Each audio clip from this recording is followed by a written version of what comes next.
On today's episode, we are joined with a special guest, Shannon Campbell from QUB Catholic Chaplaincy. Today she's talking about her journey and all things chaplaincy. I hope you enjoy.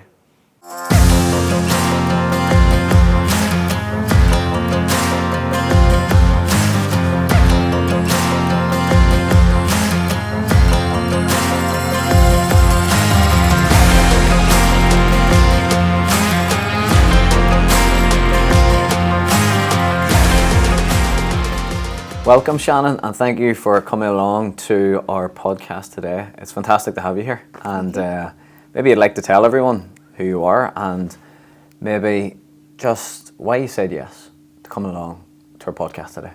Yeah, so I'm Shannon and I work as Director of Campus Ministry in the Catholic Chaplaincy at Queen's. So that's what I do right now, and we have worked together a lot in the past, especially with school retreats in the chaplaincy. It's always been a lot of fun and good crack, so I have high hopes that this will be good crack too.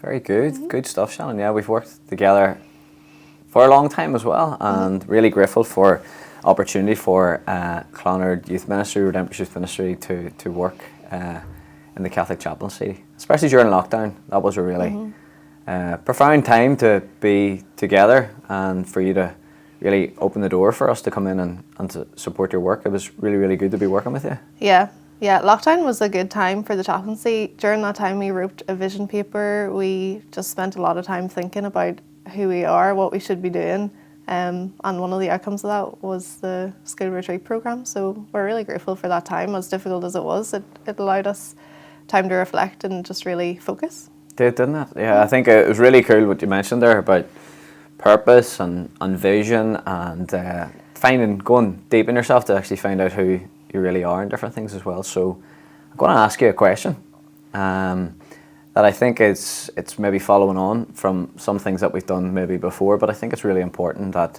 we can actually find out a little bit more about who Shannon Campbell is as well. So what is a better measure of success, Shannon, for you right now? Yeah. I would say it's probably a combination of faith and relationship with Christ, relationship with others, and also true happiness. And I think if I am successful in all of those things, then life could be pretty good. So yeah, relationships with others, having good, solid friendships, with people who hold my beliefs, but also people who don't. I think that's important too. We shouldn't only have friendship groups that are essentially little Catholic huddles. I think it's important to go out. So that's an important one for me. And then relationship with Christ, just being close to him. I was reading an article recently called The Dust of the Rabbi, and how the closer you walk to Christ, the more dust you're going to have all over you. So I feel like I'm in a better place whenever, and I'm the best version of myself whenever I am covered in that dust. And so those two things, relationship with Christ and relationship with others, is what brings me true happiness. And I think that is my measure of success right now. I really like that, and not to go a bit deeper with you on it, but relationships are so key, especially when we're talking to maybe a younger generation who might be watching, listening to this as well. So I really like what you said there about your relationship with Christ, but also you talked about, what was it, your Catholic huddles? Yeah, holy huddles. Holy huddles. It's so good to have Catholic friends, and that's really important, and to have those communities. But if we're intentional on only having Catholic friends, we're not doing what we've been asked to do, and to be Christ in the world and to evangelise and spread the faith. It's for everyone. It's not just for our little groups. It gets me thinking about something I heard many years ago. We all love a good theme I suppose in life, or a little motto, but I think it was way back. I think it was the International Eucharistic Congress that came down way back. But the theme of that was communion with Christ and with one another. So that really gave me, at that stage in my life, I might have been similar to your age, but it gave me a better understanding of maybe what it meant to be as a young Catholic. But also as a young person, just surround yourself, what you talked about there, with community. And I think that today in this podcast, we want to draw out a little bit about your young adult communities, university communities, and everything in between as well. So it's really, really important that you say that. I really like what you said about your Catholic huddles, but also I think it's really important that there's other importance of being in community as well. So thank you for saying that. Your measure of success, like, is it important to keep that as a balance? Is there other times in your life that you just need to just get away from it all, or? I have found just over the last maybe 4 or 5 years that if I have those 3 things in balance, I truly am the best version of myself. And it took a long time to discover that. But now I know, and I'm used to it, that if I make time in the morning for prayer, I'm going to have in general, better day than if I don't. If I'm intentional about maintaining good relationships with my friends, which it gets more difficult as you get older because people are like getting married and moving, and but just putting in the effort to maintain those important friendships, and yeah, good. And just kind of in that process have come to discover kind of passing happiness versus true happiness, and working towards actual true happiness and not a happiness that is fleeting or in the moment. So yeah. Good. And you talked about being able to put into practice and being able to be intentional about that. Like, and you talked about your prayer life there. Mm. It's big for you. Yeah. It's important for you. What does that look like? You at Mass this morning? No, 1 o'clock today, hopefully. Okay. If we're done in time. Okay. Yeah, it's easy for me now because I work in the chaplaincy, and there is a chapel in the building that I work in, and Mass happens every day in the building I work in, and somebody who I go to for guidance every so often was saying to me recently, like, you're not always going to have that, like, make the most of it. So I'm trying to make the most of that while I'm there because I'm not always going to have that. So for me right now, and this is not the case for maybe most people, I'm in a very privileged position, but me and the team that I work with have a holy hour every morning from 8:30 to 9:30. We have Mass every day together. If we have time for a rosary, we'll have a rosary in the morning as well after the holy hour. So yeah, it's quite set at the minute. And yeah, I appreciate it's not always going to be like that, but for now, that's a really good thing. Yeah. And yeah, I try to make time for at least one retreat every year as well. And I'm just fresh out of the retreat, so this is maybe a good time to be doing this podcast. Good. I was on retreat at the weekend, so yeah, just making time for those things is really important, and it might mean sacrificing other things and even work sometimes. And but I think it's important. It feeds into everything. I'm really grateful for you to share that, Shannon, because I think it's really great for you to be able to say, like, you're taking the responsibilities of being really reflective, mindful, and also putting some things into practice. And I think in some ways as well, it's a privilege to have our faith as well, and to be able to practice it the way you're doing it in a community, in a chaplaincy with other young adults. And we're going to talk a little bit more about that in due course. But like, I was very lucky. I coming down the road this morning, I got to listen to a bit of prayer on a podcast coming down the road. So for me, different circumstances. But when I was coming down the road, I was just thinking about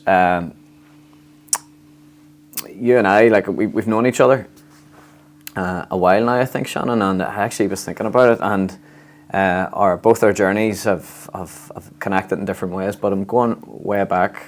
Not going to give away ages or anything here, but it must have been 15 or 16 when I first came in contact with you as a leader of a parish youth group.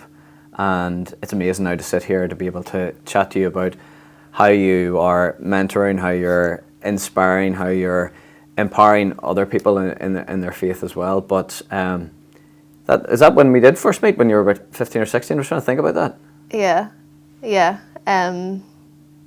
I think when I was 15, I didn't grow up Catholic, as you know, so I wasn't involved in parish or anything like that. But when I was around 15, my friend's mum was making her go to this parish youth group and she really didn't want to go. Oh, we love good parents that do that, don't we? Yeah, so I'm so grateful to her mum now. I must tell her that sometime, but yeah, so my friend's mum was making her go. My friend really didn't want to go on her own, and I was like, I'll go with you, like, if you want. Okay. So I went to Shine. You were there, and I had a really good experience that night. It was my first ever exposure to the Catholic faith at all. Okay. I had never had any experience of it before. I was in a Catholic school at this stage, but still young enough that I still didn't really know what was going on. So what was it about going to that youth group that really done something for you? The community was a big part of it. Everybody was so nice. Like, everybody was lovely. And when you're that age in school, like, it's not always that everybody's lovely. Like, there's a lot of nastiness that goes on too. So yeah, just being in a really nice and wholesome community where you were encouraged to ask questions, of which I had many, because this was all so new to me. So yeah, having the space to do that. My friend never went back after the first week. Did you not? No. All right. But you did? So yeah, I remember having to make that decision, like, am I going to go back? Because I didn't know anybody at it, but I did. And yeah, I'm so glad. That's, I would say, where it all kind of started for me. I think thank you for sharing that, because, you know, we are youth workers in the church, youth ministers, and, you know, it's a really significant age, 15, 16, a lot of transitions are happening, and there's definitely a bit of seeking and a lot of, you know, a lot of questions and a lot of answers that are needed, and it's really lovely to hear that today, and yeah, it's really, really important, and obviously that was something significant for you, but a question that we do like to ask, and it's now turned into a little bit of a motto or something for us in Redemptorist Youth Ministry, is, was there someone or a certain event that really helped open the door for you? It was kind of a combination for me. I have no big, like, conversion moment or anything like that, so... Neither do I. Yeah. When I'm often asked to give my testimony, but it's very boring, so... But like, everybody's faith journey is so important, and I do love hearing about other people's. But yeah, no big dramatic moment, and probably no one person. But a combination of, one, I had a really, really good, passionate RE teacher in school, who really encouraged us to go beyond the bounds of RE class when it came to the gospel. So yeah, she was amazing. Can I give a shout out to that teacher? Yeah, absolutely, Miss Caldwell. Yeah. Yeah, she was wonderful. And yeah, it was probably her that it instilled in me the desire to become a teacher, or to at least work with young people too. My granny's a big inspiration. Okay, tell us about that. So I grew up in a mixed house. My dad's family's Catholic and my mum's is Protestant. And my only real experience of church growing up was with my Protestant granny. So I would have went with her most Sundays to church, and yeah, like, I remember, and this is something I love about the Protestant church more so than the Catholic church. I remember going with her on a Sunday and standing on the pew and singing my lungs out, like, yeah. Like, they love to sing, yeah. They do, yeah. So yeah, she really lived Christianity, like, and still does. Okay. She's still with us, yeah? Yeah, she is. Now? She's my only grandparent left, yeah.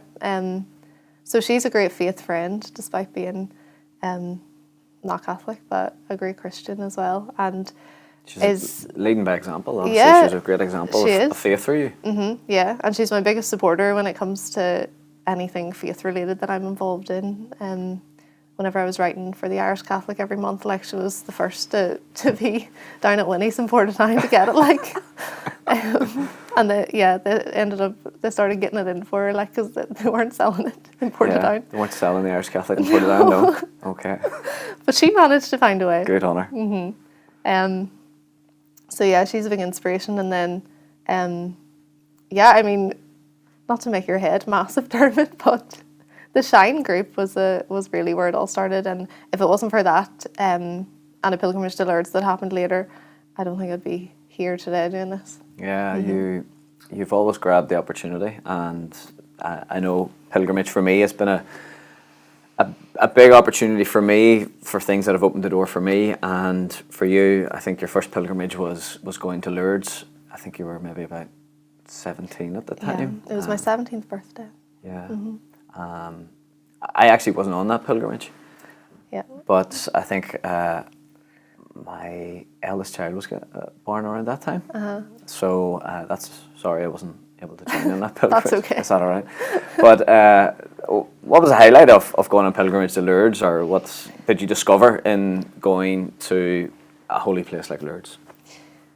Well, one of the things about Lourdes was that looking back, I can really see the hand of God in the whole process of me going to Lourdes and everything, because I didn't want to go.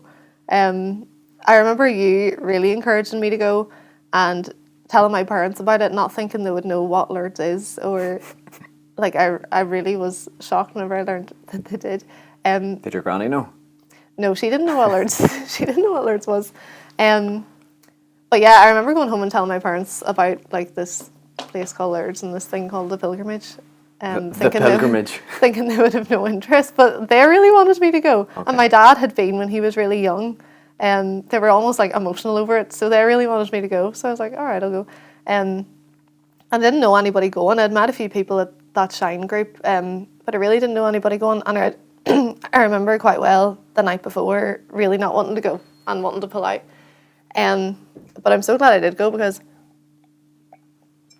I remember one of the leaders that morning when we were getting on the bus was like, oh, there's a girl going, this was a Portadown and Dungannon trip, one of the leaders was like, oh, there's a girl going from Lurgan and she doesn't know anybody going, and I think I'm going to put her in a room with you, is that okay? And I was like, yeah, that's fine, I don't know anybody anyway. So I ended up sharing a room on that trip with Blanid, who I now live with in Belfast, and wow. She's my best friend. Yeah. And we were actually talking about that Lourdes trip recently, because I was telling her that I nearly pulled out the night before. I really didn't want to go, and she was the exact same. She did not want to go. Okay. Her mum was kind of making her go. So there definitely was a hand of God in that. Like, and that's 10 years ago, Shannon, now. Yeah. Around about 10 years ago. And you're now living together in Belfast. Yeah, and we live together at uni as well. Brilliant. The power of pilgrimage, Shannon. It really is. Like, it's... You know, people say we shouldn't focus too much on pilgrimage or over-rely on it, which I do agree with, but it is important and we should be doing it, because sometimes a one-off evening event once a week isn't enough. Like, to really immerse yourself into something with a community, and especially as a leader now, I wasn't a leader on that pilgrimage because I was 17, but as a leader now, pilgrimage is a really valuable opportunity for you to accompany people, to get to know them, to really enter into their lives and share the faith with them. And sometimes you need a week in Lourdes or Krakow to do that.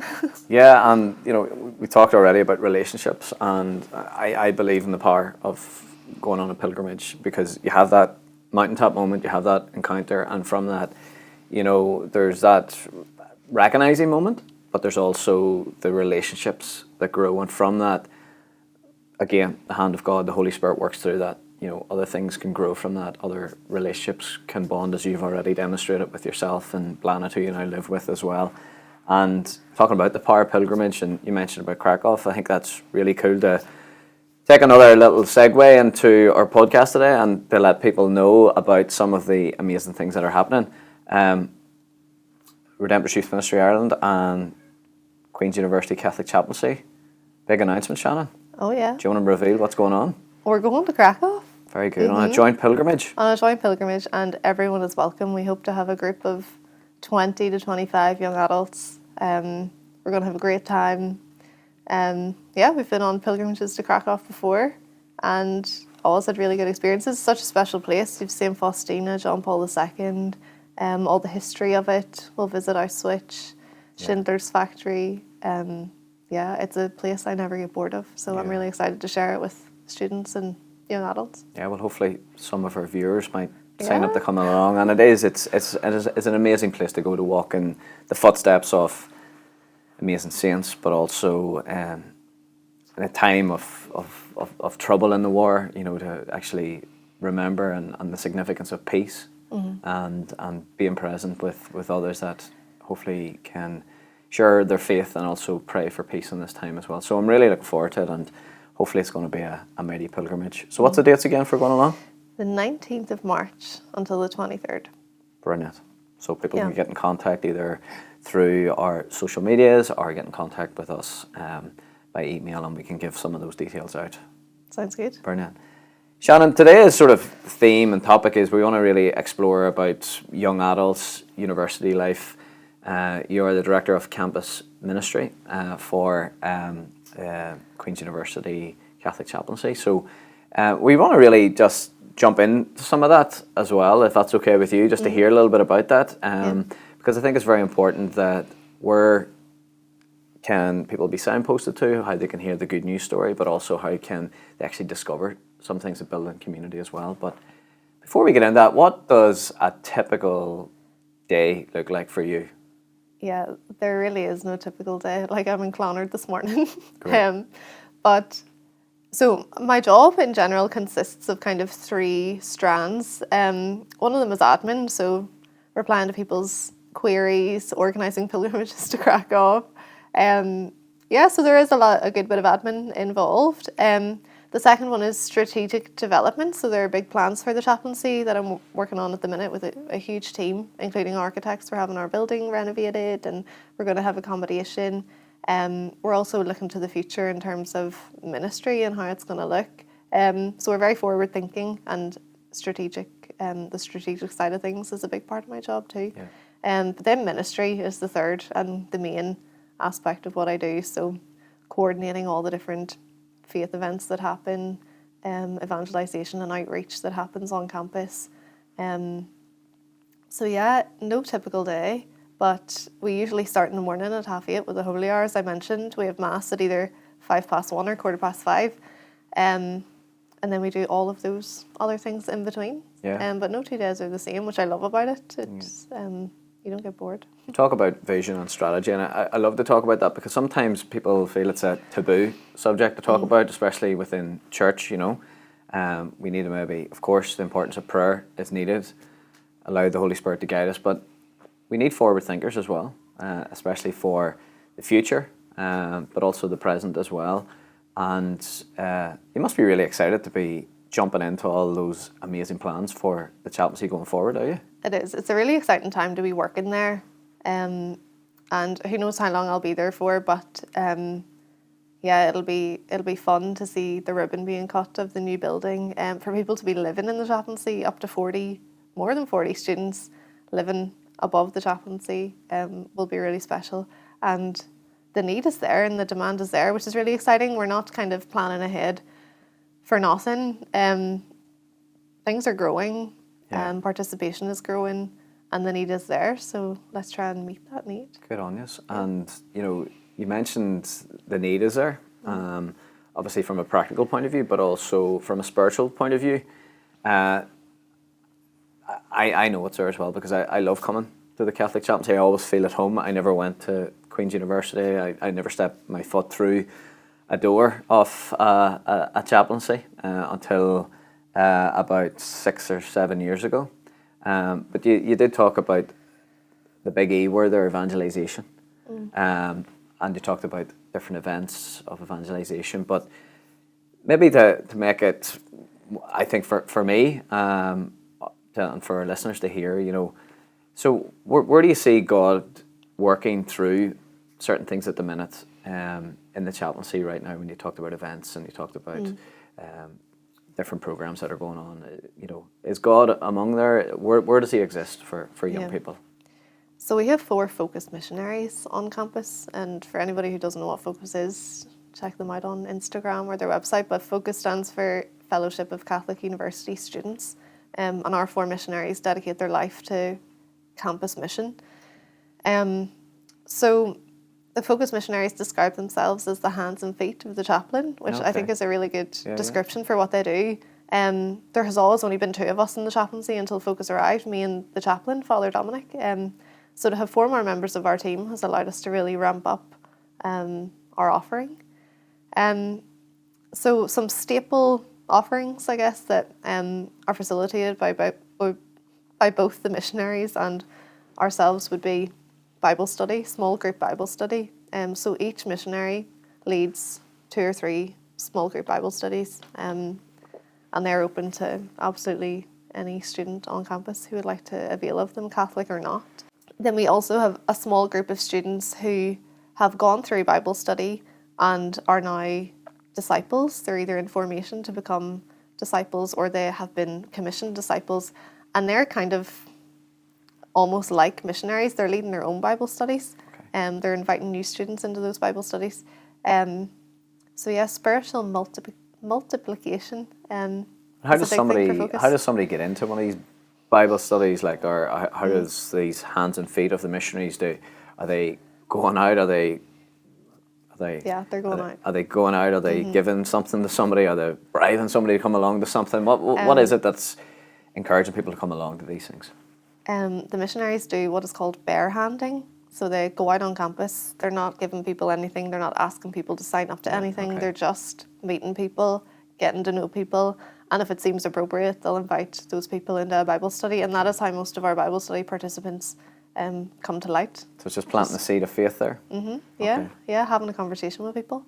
So yeah, Bible studies, that is a big thing. Our chaplaincy night, Awaken, on a Wednesday, is one as well that we encourage people to come to. If you're interested in chaplaincy and you've never been, it's a very good place to start.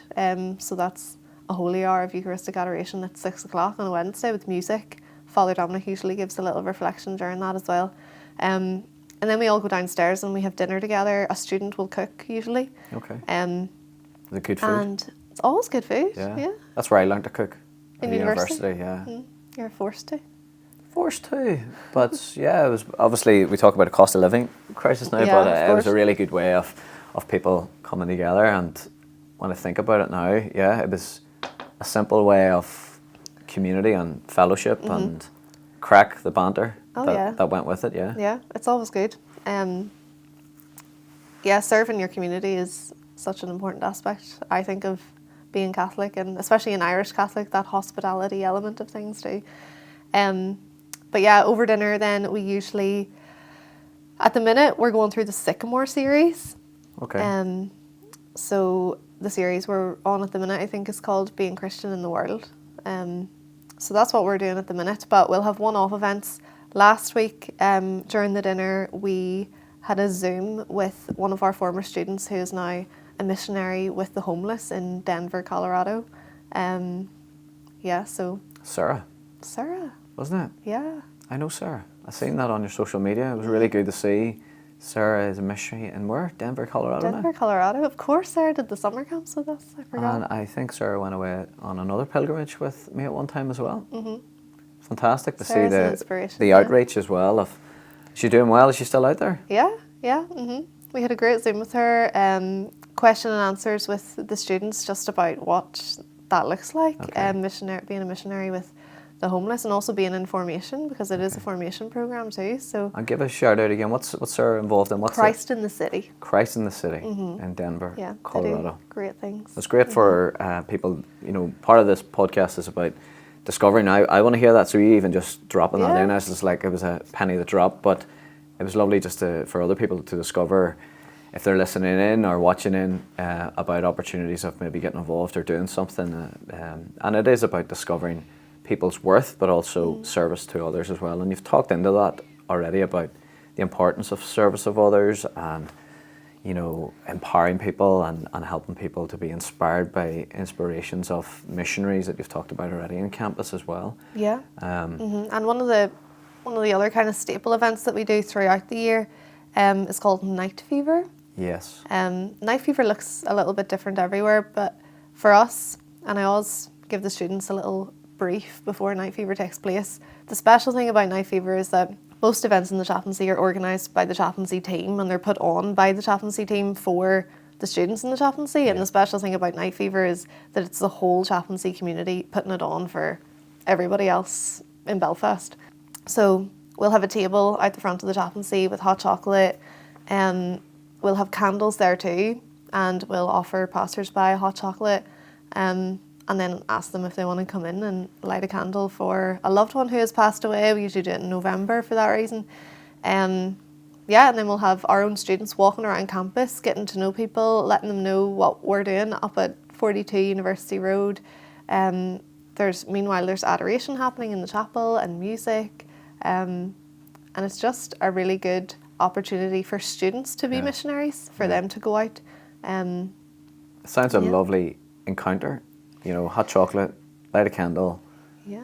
You know, adoration's going on, some praise and worship music. I like the sound of that, Shannon. It's wholesome. It's really nice. Yeah. This year, we invited Net Ministries to join us, which was wonderful, especially for street outreach, which they're amazing at. Because one of our former students is now a Net missionary, Kira. Yeah. So yeah, it was a special night. We just had it last Wednesday. Brilliant. And is this happening? Is this going to happen a few times in the year, Shannon, Night Fever, or is it just a one-off? We'll do probably twice. Brilliant. We usually do one either during Advent or in November. So we did November this year, and we'll do another one during Lent. Shannon, I'm going to ask you a question maybe to give you a breather to think about. So maybe you take a sip of water if you want to. But to help ground you as well, because you're talking a lot about amazing missionary projects that are going on there, a lot of collaboration. I know what it must feel like. Sometimes you just need to take a breath, and it was really great to hear that you are mindful, you are practicing your faith, you are going on a retreat, and that's very important, that we all need to go to the well sometimes. But through all of that busyness and those good news stories that you're sharing about, and the visions and the strategies and the outreach that you're doing, like, have you seen miracles? Have you seen healing happening through that on campus? Is there an example that you could give of seeing someone being healed or something happening? I would say just unlikely, or what seem like unlikely conversions. And I don't use the word, I think the word conversion can be thrown around a lot and overused, but just students who would admit themselves that they would have had no interest in faith or a relationship with Jesus, coming to the realisation that, oh, this faith actually is real, and Jesus is real, and therefore what does that mean for my life? University is a time for searching and for questions, so we do get a lot of searchers, I would say, coming into the chaplaincy, just looking for something more, especially students who have experienced maybe difficult times. So yeah, I would say little miracles happen every day. I was at a conference in September for Catholic societies in England. I went along to see what's the crack with Catholic societies in England. Yeah. I know it's a very different setup to what we have in Ireland, and I was keen to learn more, and they're doing really great things. But I was on the plane home, and I'm the first to admit I'm the most unsociable person on planes. I never speak to the person beside me. You pair sunglasses on, a hat on, don't you? Something like that. Definitely earphones at least, and head down. But this was just, it had to be God because it wasn't me. But I did start chatting to the girl beside me, young girl, student age looking. Anyway, long story short, it turned out that she was moving from China to Belfast to go to Queen's. And this was her final stretch of her journey. It was from London to Belfast. And yeah, she just asked me about getting from the airport to Queen's, because Queen's staff usually stay in the airport until around 8 or 9 to help international students get over to campus. But our flight had been delayed and everything. So yeah, again, like, this was just not me at all, but I was chatting with her, and yeah, I ended up driving her to Queen's, and we meet maybe twice a week in the chaplaincy now. Brilliant. She had never heard of Christianity or Jesus in her life, and now she has. Amen. So yeah, I've been meeting with her every so often, and just she has a lot of questions, just like those other students I was talking about. So I would say that was definitely a miracle. No, it's an act of healing. It's amazing. Because it was a question I was going to ask you is, you know, was around, what are the burning questions, or why do you think people don't want to share their faith? But that's the other end of the spectrum. They've never maybe had a faith, or they've maybe never been exposed to Christianity or Jesus or whatever. So like that's amazing to hear that. And I just wanted to ask you that because like at that age it is crucial that we are been able to have those encounters and those experiences as well. Like I think about my own sort of journey at university. I wasn't the most well-behaved person. I liked to party.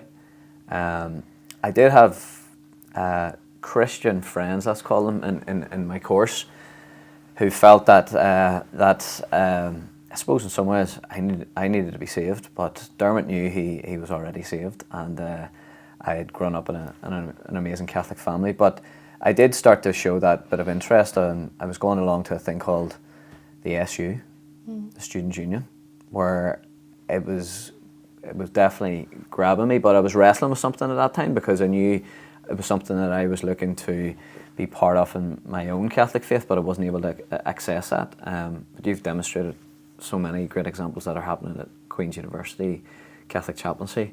And I was going from the SU to the CU. The Student Union. I went to the Christian Union. Yes, I thought you meant that. First. I went to the Christian Union first. Yeah. But then I was going to the Student Union afterwards. Yeah. For a different spirituality. So that was my sort of journey during university. But what do you think are the biggest obstacles for maybe some young people that may have been brought up in the Catholic faith, but maybe just don't know how to articulate or to be able to ask questions about their faith? I think, and I would love to be able to get this message out more, but knowing that there's a safe space on campus for you to ask those questions, I think is important. And also knowing that when you come through the door of the chaplaincy, there's no expectation of you to change your life. You can still be a student and have fun and go out, and also have a relationship with Jesus. And I was having a conversation with a group of students recently about like going out at university and how that aligns with our Catholic faith. And we kind of concluded that if you have a good enough sense of yourself and who you are and your identity in Jesus, well, if that is the case, then maybe it's better that you're in the bar than you're not in the bar. Be there among others, be Christ in the world. If you're still searching and you're still unsure, then okay, maybe not. But if you're in a good place with your faith and yourself, then I think it's better to be out there and spreading it and being an example to others. Yeah. I think it all comes back to community in some way, doesn't it? Yeah. Whatever that community is for whoever or whatever, everyone has their own definition of community. But how do we continue to build stronger communities, Shannon? Because people are seeking that and wanting that, and we see all the social issues, we see a lot of things with mental health in young people. How do we build stronger communities that support and build up our young adults in communities? Well, that's the question. But I think for us in Queen's, it's making the chaplaincy a place for everyone. And we really take that quite literally. We try to have something going on that will pique the interest of all types of students. So a Bible study was one option. That is not for everybody. If that's not for you, consider joining the choir, consider joining our group that goes out to work with the homeless, consider joining the men's group, the women's group, one of the social justice groups, Trócaire, Order of Malta. Come for dinner on a Wednesday night and watch a video. Yeah, we really try to make our offering as broad as possible. And I think that is growing, and the response to that is growing. I get emails a lot that say, I'm not Catholic, but can I be in the choir? Or I'm not Catholic, but can I join the social justice groups? So yeah, having something for everyone is important. And also, we're so blessed at Queen's, although it's a non-confessional institution, like Elmwood Avenue just has a massive Christian presence on it. Like there's the Catholic Chaplaincy, which is under renovation right now, and we're not there, but we're going to be bigger and better in 2 years' time. And then beside us you have the Hub, Church of Ireland Methodist Chaplaincy, and beside that you have the Presbyterian Chaplaincy. So we are blessed in that way that we have this huge Christian community right in the main artery of the campus that connects the law school, the art school to the medical school. I like the way you use the artery term there. It is. It's the main artery, right opposite the student union as well. It's a fantastic, avenue, street. It is. It's iconic in itself, especially for religious life, Christian life, student life. So it's a place to be, like. It's cool, yeah. Apparently it's the most Instagrammable street in Belfast. Oh. It was voted. Was it? Yeah. There you are, the avenue. Elmwood Avenue. Whenever the chaplaincy reopens, it'll be even more so. There you go. You've heard it here first, folks. But I love that, Shannon, and we will bring this to a conclusion very soon. But I think Pope Francis, spoke into saying about the importance of time and space, which is very important, and I think that you are offering that in abundance. But he said we need to offer time and space without prescribing a roadmap, and I like that.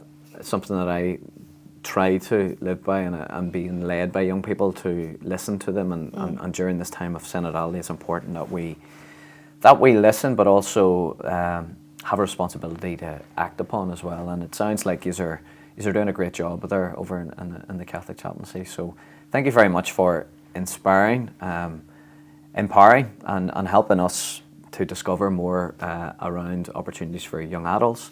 And what's going on in university life, and some of the great stories that you've shared. And we really, really appreciate you being with us today. So what's next for you? What's going on the rest of the day? What's happening over the next period of time for you, Shannon? Yeah, today's a very unusual day because I'm in Clonard this morning, and I'm heading down to the airport now. We're going to a conference in Rome.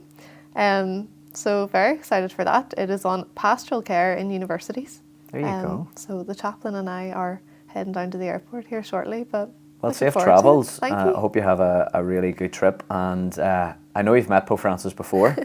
So one of the questions that we were going to ask you, we'll ask it again. If you're going to meet Pope Francis for the second time, Shannon, what question would you ask him and why? Well, the question I would ask him that one of our students did ask him was just like, how was your time as a student? Wow. What was it like? And he spoke at length for maybe 10 or 15 minutes about his time as a student in Argentina. And to sum up what he said, it was basically go out and have a beer with your friends, go and enjoy yourself, but always have the book of the Gospels in your back pocket. I like it. Mm-hmm. Thank you, Shannon. Of course, thank you.